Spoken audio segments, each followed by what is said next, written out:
کر دے گا. فرمایا کہ قتل ہو جانا گوارا ہے لیکن اب میں واپس نہیں جاؤں گا. ان سپاہیوں نے کہا ریزن کیا ہے, وجہ کیا ہے؟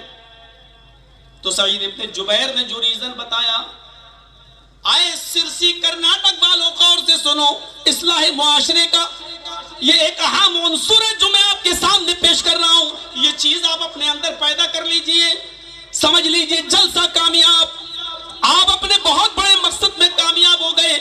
حضرت سعید جواب دیتے ہیں, آئے سپاہیوں, کوئی جاسوس ہے جو میری جاسوسی کر رہا ہے. جس کے گھر میں میں چھپا تھا اس نے جب تمہیں جاسوسی کر دی اور تم نے مجھے اس گھر سے پکڑ لیا, اس جاسوس کو یہ بھی معلوم ہوگا کہ تم مجھے حجاج کے پاس لے کر جا رہے ہو اور تم دونوں نے مجھے گرفتار بھی کیا ہے. اب تم حجاج سے جا کر یہ کہو کہ مجھے سعید ملے ہی نہیں. وہ جاسوس حجاج کو بتا دے گا کہ ان دونوں سپاہیوں نے اس کو پکڑا تھا, سعید کو لے کر چلے بھی تھے, 1-2 دن کا سفر بھی کیا تھا. اور جب حجاج کو یہ پتہ چلے گا کہ تم دونوں نے مجھے چھوڑ دیا ہے تو میری جان تو بچ جائے گی لیکن میری جگہ پر تم دونوں کو قتل کر دیا جائے گا. حجاج میرا انتقام تم دونوں سے لے گا اور تم دونوں کی گردنیں تن سے جدا ہو جائیں گی. ہمارے نبی جناب محمد رسول اللہ نے فرمایا, جو اپنے لیے پسند کرو وہی اپنے بھائی کے لیے پسند کرو. جب میں اپنے لیے یہ پسند نہیں کرتا کہ میری گردن کٹے دوسرا بچے تو تمہارے لیے میں یہ کیسے برداشت کر سکتا ہوں, کیسے یہ میں سہ سکتا ہوں کہ تمہاری میری وجہ سے تمہاری جان چلی جائے اور میں بچ جاؤں. نہیں, ایسا ہرگز نہیں ہوگا کہ میں اپنی جان بچانے کے لیے تم دونوں کی زندگی کو خطرے میں ڈال دوں. پولیس والوں کی, سپاہیوں کی ضد نہیں تم جاؤ, سعید کی ضد نہیں اب میں حجاج ہی کے پاس جاؤں گا. مجبور ہو کر وہ دونوں سپاہی اس کو حجاج کے پاس لائے. حجاج نے کھانا کھلایا, مہمان نوازی کی, آخری تمنا پوچھی. اللہ والوں کی آخری تمنا 2 رکعت نفل نماز رہی ہے. انہوں نے بھی 2 رکعت نفل نماز پڑھی اور اس کے بعد پیچھے سے ہاتھ باندھ دیے گئے اور حضرت سعید ابن جبیر کو کی گردن پر جلاد نے تلوار ماری اور حجاج ابن یوسف نے اپنی آنکھوں کے سامنے سعید ابن جبیر کو قتل کروا دیا. اس پورے واقعے کو بتانے کا صرف مقصد یہ ہے, انہوں نے اپنی جان دے دی لیکن اپنی جان کو بچانے کے لیے دوسروں کی جان کو خطرے میں نہیں ڈالا. سچا مسلمان وہی ہوتا ہے کہ اپنی وجہ سے وہ دوسروں کو خطرے میں نہیں ڈالتا ہے. یہ معاشرے کے سماج کی اصلاح کا سب سے بڑا عنصر ہے. ہمیں غور کرنا چاہیے اس بات پر. ہم اپنی سوسائٹی پر غور کریں. کیا جو چیز ہم اپنے لیے پسند کرتے ہیں کیا وہ اپنے بھائی کے لیے ہم پسند کر رہے ہیں؟ سیکھیے حضرت مصعب ابن عمیر کے جواب سے. کیا جواب دیا؟ نہیں, تو میرا بھائی نہیں ہے, میرا بھائی وہ ہے جو تیرے پیروں میں بیڑیاں ڈال رہا ہے. ایمانی رشتہ خونی رشتے سے زیادہ بڑا ہوتا ہے. انما المؤمنون اخوہ فاصلحوا بین اخویکم واتقوا اللہ لعلکم ترحمون.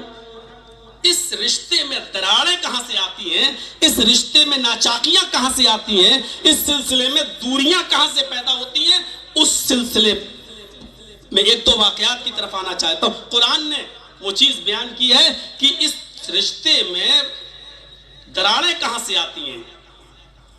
یا ایھا الذین آمنوا اجتنبوا کثیرا من الظن ان بعض الظن ولا تجسسوا ولا یغتب بعضکم بعضا. ایمان والو,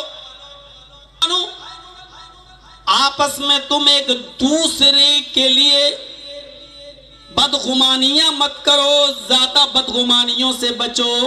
اجتنبوا کثیرا من الظن, زیادہ بدگمانیوں سے بچو. ان بعض الظن اسم, بعض بدگمانیاں انسان کو گناہگار بنا دیتی ہیں.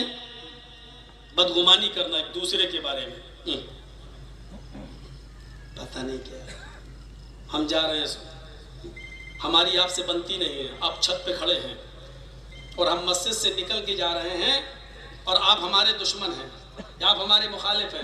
اب ہم پڑھتے ہوئے جا رہے ہیں مہموں میں سبحان اللہ سبحان اللہ الحمدللہ الحمدللہ. ہماری نظر آپ سے ٹکرائی، آپ کی نظر ہم سے ٹکرائی، آپ نے میرے ہونٹ ہلتے ہوئے دیکھے تو کیا کہیں گے؟ یہ کمینہ مجھے گالی دے رہا ہوگا کیونکہ میرے ہونٹ ہل رہے ہیں. یہی ہے بدگمانی. بعض بدگمانیاں انسان کو گناہگار بنا دیتی ہیں اور ضروری نہیں کچھ لوگ مل کر بھی کسی کے بارے میں کچھ سوچیں اور وہ صحیح ہی ہو جائے. ایک شخص لنگڑاتے ہوئے چلا آ رہا ہے، جرجیت صاحب نے دیکھا اس کو کہ لنگڑاتا ہوا چلا آ رہا ہے. جرجیت صاحب ایک ڈاکٹر ہیں، مثال دے رہا ہوں. جرجیت صاحب نے کہا، اپنے دوست سے باتیں کر رہے ہیں، مان لیجئے مولانا عبد الرحمن صاحب سے میں باتیں کر رہا ہوں، یہ بھی ڈاکٹر ہیں.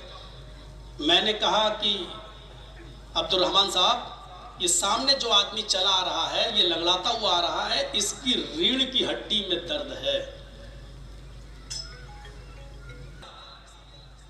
اب ڈاکٹر صاحب نے، عبد الرحمن صاحب نے اپنا تجربہ پیش کیا. نہیں تمہارا تجربہ غلط ہے، اس کے پیر میں موچ آ گئی ہے اس لیے یہ لنگڑاتے ہوئے چلا آ رہا. دیکھیے دونوں نے اپنا اپنا تجربہ بیان کیا، سامنے آ رہا ہے، ہم لوگوں نے دونوں نے گمان کیا.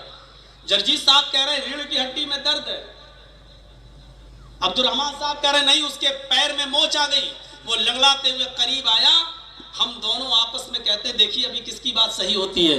وہ قریب آیا، کہا، اس نے کہا کہ آپ دونوں کیوں مسکرا رہے ہیں، کیا بات ہے، کیا بحث چل رہی ہے؟ کہ صاحب آپ لنگڑاتے ہوئے چلے آ رہے ہیں اس لیے ہمارا تجربہ کہتا ہے کہ آپ کی ریڑھ کی ہڈی میں درد ہے.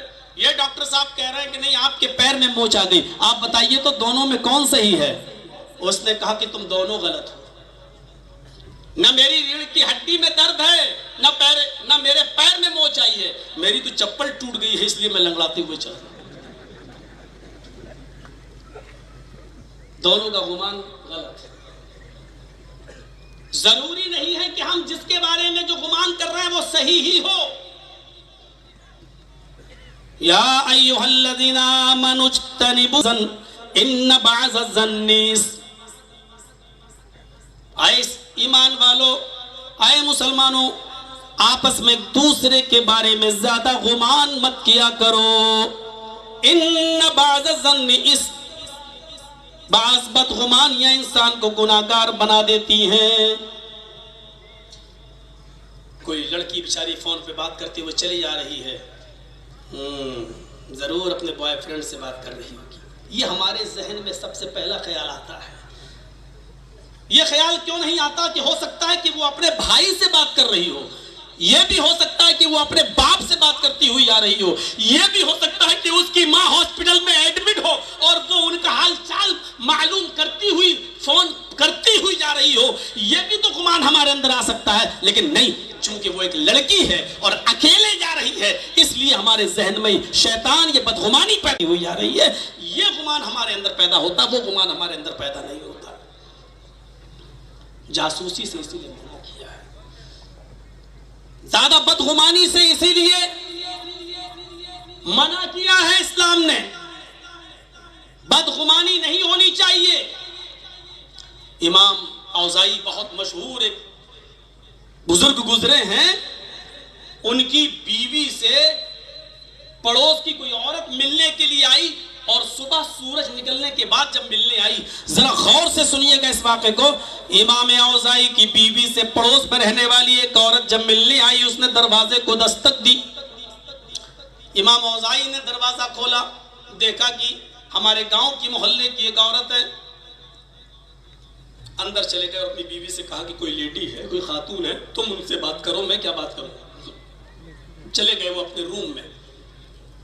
ان کی بیوی نے ان کو بلایا اور امام اوزائی جہاں چٹائی پر بیٹھے تھے اسی چٹائی پر ان کو بٹھا دیا اپنے پڑوس کی عورت کو. اتفاق سے اس چٹائی پر پانی پڑا ہوا تھا، بھیگی ہوئی تھی، تو جیسے ہی وہ خاتون، وہ لیڈی، وہ پڑوسن اس چٹائی پر بیٹھی تو پیچھے سے اس کی شلوار بھیگ گئی۔ اس نے ایسے جھٹکتے ہوئے کہا کہ یہ تم نے، بتائیے تمہارا بچہ بھی یہ کھیل رہا ہے اور بچے کے جسم پر کپڑا بھی نہیں ہے، اس بچے نے اس چٹائی پر پیشاب کر دیا ہے اور تم نے مجھے اس چٹائی پر بٹھا دیا اور اس کا پیشاب میرے کپڑوں کو ناپاک کر دیا۔ امام اوزاعی رحمہ اللہ کی بیوی کہتی ہے میری بہن تم بالکل بے فکر رہو، جس کو تم پیشاب سمجھ رہی ہو یہ پیشاب نہیں ہے، میں نے تمہیں کوئی غلط جگہ پر نہیں بٹھایا ہے، تم اسی جگہ پر بیٹھی ہو، بیٹھی رہو۔ لیکن وہ عورت کہتی ہے کہ میں کیسے مان لوں پیشاب نہیں ہے، تم روم سے آ رہی ہو، بچہ یہاں کھیل رہا تھا اپنے باپ کے پاس، اس کے جسم پر کپڑا نہیں ہے، تم کہتی ہو پیشاب نہیں، اس بچے نے ہی پیشاب کیا ہوگا۔ ان کی بیوی نے پھر کہا کہ میری بہن میں گارنٹی کے ساتھ کہہ رہی ہوں کہ یہ پیشاب نہیں ہے، کم سے کم میری بات کو تو رکھو۔ پڑوسن کہتی ہے کہ نہیں، آپ کو مجھے سیٹسفائی کرنا ہوگا، مطمئن کرنا ہوگا کہ یہ پیشاب نہیں ہے۔ پیشاب نہیں ہے تو یہ کیا ہے؟ پانی کا گلاس بھی نہیں دکھ رہا ہے، لوٹا بھی نہیں دکھ رہا ہے، یہ پانی بھی نہیں ہے تو پھر ہے کیا؟ جب اس نے مجبور کیا تو امام اوزاعی رحمہ اللہ کی بیوی نے کہا کہ اے میری بہن سنو، جس چٹائی پر تم بیٹھی ہو ہمارے شوہر فجر کی نماز کے بعد اسی چٹائی پر قرآن کی تلاوت کرتے ہیں، اور جب سورج نکلنے لگتا ہے تو اس وقت وہ دعا کرتے ہیں، اپنے گناہوں کی معافی مانگتے ہیں اور توبہ اور استغفار میں لگ جاتے ہیں۔ جب وہ توبہ اور استغفار میں لگتے ہیں تو اتنا روتے ہیں کہ ان کے رونے سے یہ چٹائی بھیگ جاتی ہے، چٹائی پر ان کے آنسوؤں سے یہ چٹائی تر ہو جاتی ہے۔ آئے میری بہن، جس چٹائی کے اوپر تم بیٹھی ہوئی ہو اور جو چیز تمہاری شلوار میں لگی ہوئی ہے یہ پیشاب نہیں ہے، یہ میرے گھر کا پانی بھی نہیں ہے، یہ میرے شوہر کے وہ آنسو ہیں جو اپنے گناہوں کی سیاہی کو دھل دھل کر ان کی آنکھوں سے نکلے ہیں، یہ میرے شوہر کے آنسو ہیں جو میں بتانا نہیں چاہ رہی تھی، لیکن تمہیں سیٹسفائی ہونا تھا، ممکن ہونا، مطمئن ہونا تھا، اس لیے میں نے بتایا یہ میرے شوہر کے آنسو ہیں جس پر تم بیٹھی ہوئی ہو۔ بدگمانی انسان کو کیا کیا سوچنے پر مجبور کر دیتی ہے۔ سوچو کہ جو آنسو تھے وہ اس کو پیشاب سمجھ رہی تھی، یہ بدگمانی۔ بدگمانی کی وجہ سے کتنی لڑکیوں کے رشتے ٹوٹ گئے، بدگمانی کی وجہ سے کتنے لوگ آپس میں ایک دوسرے کے دشمن بن گئے، بدگمانی کی وجہ سے کتنے لوگ ایک دوسرے کے جان کے دشمن بن گئے، بدگمانی کی وجہ سے کتنے گھر اجڑ گئے، اور بدگمانی کی وجہ سے کتنے لوگوں نے خود کو آگ کے حوالے کر دیا اور زہر کھا کر انہوں نے خود اپنے آپ کو مار ڈالا۔ یہ ساری کی ساری معاشرے کی برائی بدگمانی کی وجہ سے ہو رہی ہے۔ یا ایھا الذین آمنوا اجتنبوا کثیرا من الظن ان بعض الظن، بعض بدگمانیاں انسان کو گناہگار بنا دیتی ہیں۔ وَلَا تَجَسَّسُوا، تم ایک دوسرے کی جاسوسی بھی مت کرو۔ توہ میں لگنا، فون پہ بات ہو رہی ہوں، بیٹھ گئے ہوں، دیکھیں کیا بات کر رہے ہیں، مہمان کو کمرے میں ٹھہرایا تو جھانک کے دیکھ رہا ہوں، توہ کرنا۔ حضرت عمر فاروق کا معمول تھا رات میں گشت کرنے کا، امیر المومنین کا معمول تھا رات میں گشت کرنے کا، پتہ لگانے کا کہ کون بھوکا سویا، کون کھا پی کر سویا، کسی کو پریشانی تو نہیں۔ ایک رات جب گشت کر رہے تھے تو دوران گشت